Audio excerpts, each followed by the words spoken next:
ক্ষমতা মাত্র ২৬-২৭ দিন দূরে, কিন্তু ইউনূস সরকার এবং তাকে যারা ক্ষমতায় বসিয়েছে তারা এত সহজে ক্ষমতা কাউকে দিয়ে দেবে সেটা ভাববারও তো কোনো কারণ নাই, আছে কি? ইউনূস সরকার যে কত কিছুর বিনিময়ে ক্ষমতায় এসেছে তা তো আপনারা বুঝতেই পারছেন। চোখের সামনে নিশ্চয়ই দেখতে পাচ্ছেন যে সেন্ট মার্টিন, এলএনজি, চট্টগ্রাম বন্দর সহ সবকিছু একে একে বিদেশিদের হাতে চলে যাচ্ছে।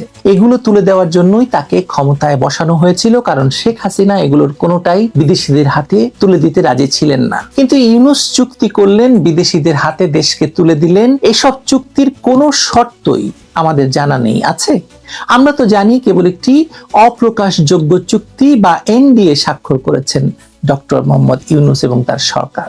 এখন যদি ইউনূস ক্ষমতায় না থাকেন, ইউনূসের পরে যেই ক্ষমতায় বসুক না কেন তার কাছ থেকে তো প্রতিশ্রুতি আদায় করতে হবে বিদেশি পক্ষগুলো, তাই না? আর এ কারণেই প্রতিদিন বিদেশিরা একবার দেখা করছেন বিএনপি চেয়ারম্যান তারেক রহমানের সঙ্গে, আরেকবার জামায়াতের আমির ডাক্তার শফিকুর রহমানের সঙ্গে।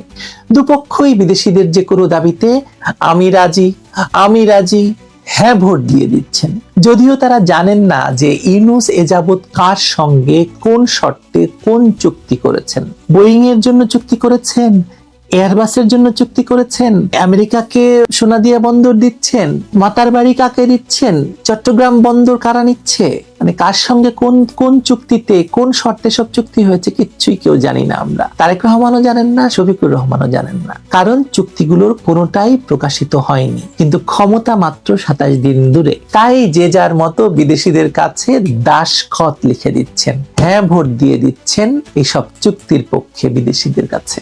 যে দেশের নাগরিকরা এখনো জানে না তাদের ভবিষ্যৎ কৃষি জমি, ব্যাংকিং ডেটা কিংবা সমুদ্র বন্দর কার হাতে চলে যাচ্ছে, সেই দেশের দুই প্রধান দলের নেতা দেশের প্রধান রাজনৈতিক দলটির অনুপস্থিতিতে এদের দুজনের যে কেউই মাত্র ২৭ দিন পর দেশের প্রধানমন্ত্রী হতে পারেন।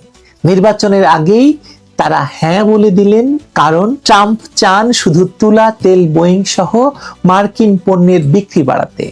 আর এই দুজন অর্থাৎ তারেক রহমান এবং ডাক্তার শফিকুর রহমান তারা চান কেবল ক্ষমতা, ক্ষমতার নিশ্চয়তা, প্রধানমন্ত্রী হতে। ইউনূস সরকারের সঙ্গে যুক্তরাষ্ট্র যে নন ডিসক্লোজার চুক্তি সাইন করেছে তার পূর্ণাঙ্গ টেক্সট এখনো গোপন। তাতে কোথাও যদি বলা থাকে বাংলাদেশের বাজারে আমেরিকান ওষুধের ২০ বছরের পেটেন্ট সুরক্ষা বাড়ানো হবে, কিংবা সেনাবাহিনীর যোগাযোগ যন্ত্রাংশ কেবল যুক্তরাষ্ট্র থেকে কেনা বাধ্যতামূলক হবে, তাহলে তার দায় কার? উত্তর সহজ, দায় নেবে না তারেক রহমান, নেবে না শফিকুর রহমান।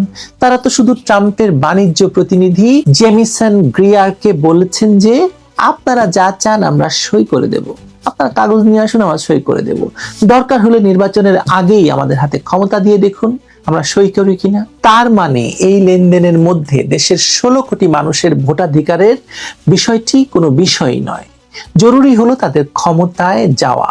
এর মাধ্যমে অবশ্য একটি বিষয় খুব পরিষ্কার, তা হলো মার্কিন যুক্তরাষ্ট্র কেবল একটি পক্ষ ক্ষমতায় যাবে বলে ধরে নিচ্ছে না, মানে বিএনপি বা জামাত, মানে এদের কেউ একজন শুধু ক্ষমতায় যাবে তা ভাবছে না। তারা মনে করছে দুপক্ষকেই ক্ষমতায় নেওয়া যেতে পারে, সে কারণেই দুজনের কাছ থেকেই প্রতিশ্রুতি আদায় করে নিচ্ছে তারা।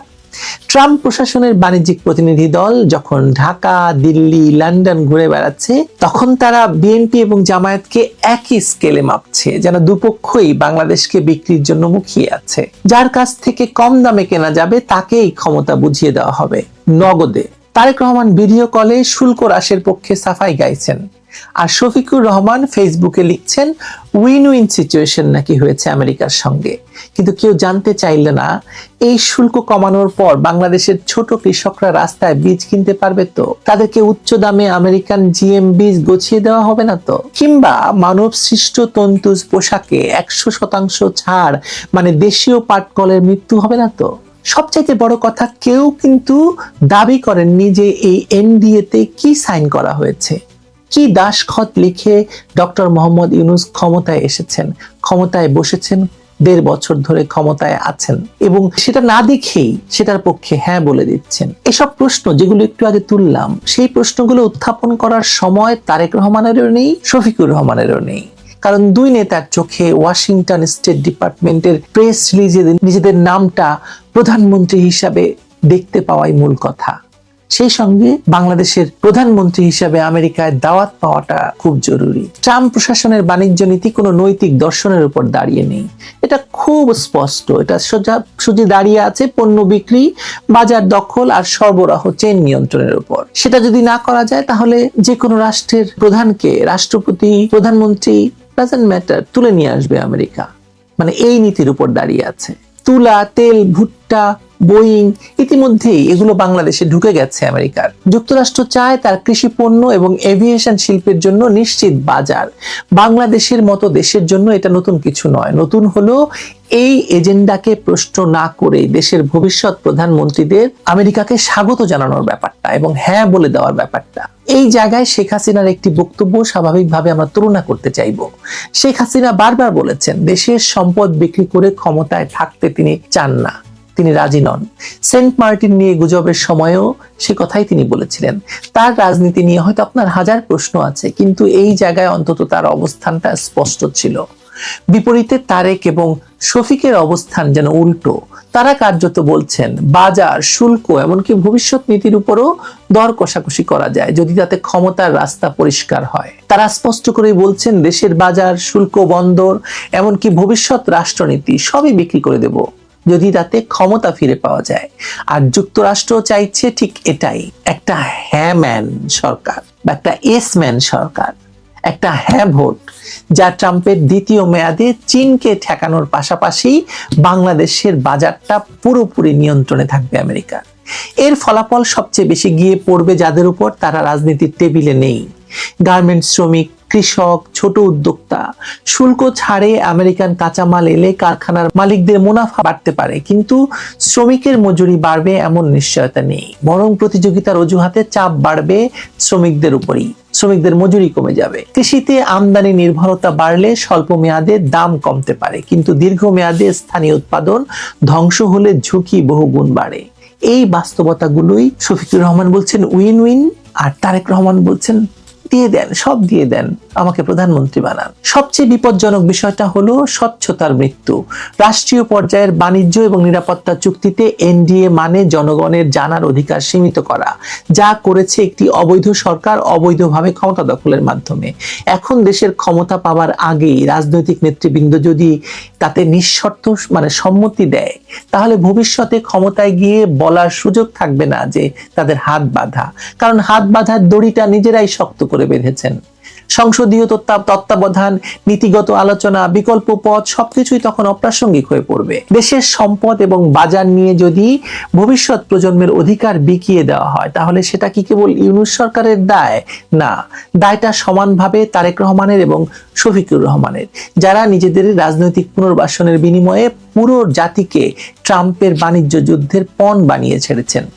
ধরুন তারা যদি ভোটের আগে বলেন আমরা ক্ষমতায় গেলে যুক্তরাষ্ট্রকে সামরিক লজিস্টিক সুবিধা দেব, বিনিময়ে তারা আমাদেরকে সন্ত্রাসী তকমা দেবে না, তাহলে জনগণ তো জানবে যে কিসের লেনদেন হচ্ছে, কাকে তারা ভোট দিচ্ছেন, কেন ভোট দিচ্ছেন। কিন্তু এখন তারা গোপন চুক্তিকে জাতীয় স্বার্থ বলে চালিয়ে দিচ্ছেন, আর কেউ প্রতিবাদ করলে তাকে নিশ্চিত আমেরিকা বিরোধী বলে দাগিয়ে দেওয়া হবে, ট্যাগ করা হবে। শোনা গেছে আওয়ামী লীগের সঙ্গেও আমেরিকা যোগাযোগ করেছে, বোঝাই যাচ্ছে একই ধরনের প্রস্তাব তাদেরকেও দেওয়া হচ্ছে। যতটা জেনেছি আওয়ামী লীগ এখনো কোনো কিছুর বিনিময়ে ক্ষমতায় ফিরতে রাজি নয়। কিছুদিন আগেও শেখ হাসিনা বলেছিলেন এখনো যদি তাদের শর্তে রাজি হই তাহলে আমি আমার প্রধানমন্ত্রিত্ব ফিরে পেতে পারি। কিন্তু শেখ হাসিনা হয়তো বুঝতে পারছেন না তিনি বিক্রি করতে না চাইলে কি হবে। দেশ বিক্রি করার জন্য তারেক রহমান, শফিকুর রহমানরা মাছের ভাগার মতো তেল, গ্যাস, বন্দর কেনাকাটার তালিকা নিয়ে বসে আছেন রাজপথে। যে কোনো বিদেশি সামনে আসা মাত্র তাকে হাত পা ধুইয়ে ঠান্ডা ঘরে বসিয়ে কোকা-কোলা পান করাতে মাথাটা মাসাজ করতে করতে সবকিছু তাদের হাতে তুলে দিতে পারলেই তারা হ্যাপি এন্ডিং ক্ষমতা। আর বিনিময়ে যদি প্রধানমন্ত্রী হওয়া যায়, দুর্নীতিবাজ বা জঙ্গিবাদের তকমাও যদি মুছে ফেলানো যায়, তাহলে কে হায় অত দেশপ্রেম দেখাতে যায় বলুন। কিছুদিন আগেও আমেরিকান রাষ্ট্রদূত আমেরিকাকে মেসেজ পাঠিয়েছিলেন তারেক রহমানকে দুর্নীতিবাজ শ্রেষ্ঠ বলে, আর জামায়াতকে জঙ্গি দল বলে। সব এখন ভুলে যাবে, কারণ বাংলাদেশ তারা আমেরিকার হাতে তুলে দিতে 4 পায়ে খাড়া। 4 পা বলছি কারণ আছে, কারণটা কি আপনারাই বলুন। অদ্ভুত উটের পিঠে বাংলাদেশ, এটা আর বলার কোনো অপেক্ষা রাখে না। ডক্টর ইউনূস কারো কথা শুনবেন না, ডক্টর ইউনূসের সরকার কারো কথা শুনবে না, কোনো সমালোচনায় তোয়াক্কা করবে না, তাদের কিছু যায় আসে না আসলে। আপনি যতই বলবেন যে আপনার এটা ভুল হচ্ছে, এই নিয়োগ ভুল হচ্ছে, আপনি কেন বিদেশিদের আনছেন, কেন বাংলাদেশে মপতন্ত্রকে আপনি প্রতিষ্ঠা করছেন, আপনি কেন বাংলাদেশে বিভক্তির রাজনীতি শুরু করেছেন, ডক্টর ইউনূসের এতে কিছুই যায় আসে না। তারা একটা উৎকৃষ্ট প্রমাণ হচ্ছে শত সমালোচনা এবং আইনে অ্যালাউ না করলেও একটা সরকার একটা ভোটে এক পক্ষকে একেবারে ওপেনলি তারা সমর্থন করছে, নোংরা ভাবে বলা যায়। আওয়ামী লীগ সরকার সে তার নিজের আওয়ামী লীগ দলকে সমর্থন করেছিল, এটা তার মহা অন্যায়। আজকে নিজের অংশকে বাঁচানোর জন্য ডক্টর ইউনূস সরকার যখন হা ভোটকে সমর্থন করে, তাহলে এটা আওয়ামী লীগটা যদি মহা অন্যায় হয়ে থাকে, এটা মহা থেকে মহাতর অন্যায়। কারণ হচ্ছে তুমি অনেক বেশি আওয়ামী লীগের ভুল ত্রুটির কথা বলে তুমি সরকার বাহাদুর এই জায়গায় এসছো। আওয়ামী লীগ অন্যায় যে অন্যায় করেছে তার চেয়ে বহুগুণ অন্যায় করার অধিকার তোমার নেই। আওয়ামী লীগ জনগণের টাকা লোপাট করে, আওয়ামী লীগ জনগণের টাকার অপব্যবহার করে 18, 14, 24-এর নির্বাচন আয়োজন করেছে সরকার বাহাদুর ডক্টর ইউনূস সাহেবের। তিনিও একই কাজ, এই জনগণের টাকা, জনগণের ট্যাক্সের টাকা, শত কোটি টাকা খরচ করে গণভোটে হায়ের পক্ষে প্রচারণায় নেমেছে, বিজ্ঞাপন চালাচ্ছে এবং সবশেষ কোনো লাজ শরমের তোয়াক্কা না করে তার উপদেষ্টা পরিষদকে ঢাকার বাইরে পাঠাচ্ছে। যে উপদেষ্টা পরিষদ গত 15 মাসে দেশের বিপদ আপদ, মানুষের দুঃখ কষ্ট, বাজারের বেদনা কোনো কিছু বোঝার জন্য হাটে ঘাটে মাঠে একেবারে ঘুরেনি বলতে গেলে 100 যদি আপনি মার্কিং ধরেন, তার মধ্যে 1% উপদেষ্টারা ঢাকার বাইরে সফর করেছেন। সেটা দেশের মানুষের স্বার্থে হোক বা অন্য কোনো দেশের বিপদ আপদের প্রয়োজন হোক, তারা একেবারেই যেতে পছন্দ করেন না। তারা সচিবালয়ে থাকতেই পছন্দ করেন, আরাম আয়েসে বিলাসী লাইফ। গণভোট নিয়ে প্রচারণায় জেলায় জেলায় যাচ্ছেন উপদেষ্টারা। গণভোট নিয়ে সচেতনতা সৃষ্টির লক্ষ্যে সপ্তাহব্যাপী প্রচারণায় জেলায় জেলায় যাচ্ছেন অন্তর্বর্তী সরকারের উপদেষ্টা পরিষদের সদস্যরা। আপনি চিন্তা করতে পারেন আপনার দেশে একটা ভোট হবে, সেই ভোটে সরকার একেবারে উলঙ্গভাবে ক্যাম্পিং এ নেমেছে। প্রধান উপদেষ্টা প্রেস উইং থেকে তথ্য জানানো হয়, আবার এটা ফলাও করে প্রেস উইং জানাচ্ছে। এতে বলা হয় গণভোট নিয়ে সচেতনতা সৃষ্টির লক্ষ্যে প্রচারণা শুরু করেছে অন্তর্বর্তীকালীন সরকারের উপদেষ্টা পরিষদের সদস্যরা। নির্বাচন মনিটরিং ও সহায়তা প্রদান সংক্রান্ত দায়িত্বপ্রাপ্ত উপদেষ্টা পরিষদের সদস্যরা আজ থেকে এই প্রচার কার্যক্রম শুরু করেছেন। এ কার্যক্রমের আওতায় তারা আগামী 21 জানুয়ারি পর্যন্ত দেশের বিভিন্ন জেলায় গণভোটের গুরুত্ব, উদ্দেশ্য ও প্রক্রিয়া সম্পর্কে জনগণকে অবহিত করবেন। প্রচারণার অংশ হিসেবে উপদেষ্টা পরিষদের সদস্যরা স্থানীয় প্রশাসন, সুশীল সমাজের প্রতিনিধি সহ বিভিন্ন শ্রেণী পেশা মানুষের সঙ্গে মত বিনিময় করবেন এবং গণভোটে অংশগ্রহণের বিষয়ে সচেতনতা বৃদ্ধি করবেন। প্রচারণার প্রথম দিনে বৃহস্পতিবার স্থানীয় সরকার উপদেষ্টা আদিলুর রহমান খান চট্টগ্রামে অবস্থান করছেন। সেখানে তিনি সংশ্লিষ্ট কর্মকর্তাদের সঙ্গে বৈঠক সহ বিভিন্ন কর্মসূচিতে অংশ নেবেন।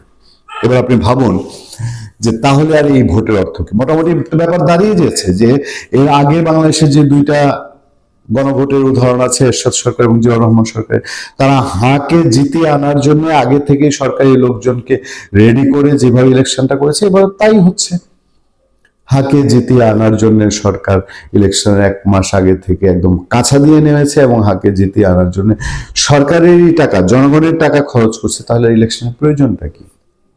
একটাই প্রয়োজন, সেটা হলো এইভাবে জোর করে হা জিতিয়ে এরশাদ বা জিয়াউর রহমান সরকার কেউই টিকতে পারেননি, এবং এই হা ভোট জোর করে টেকালে পরে সেটিও কখনো বাস্তবায়ন হবে না।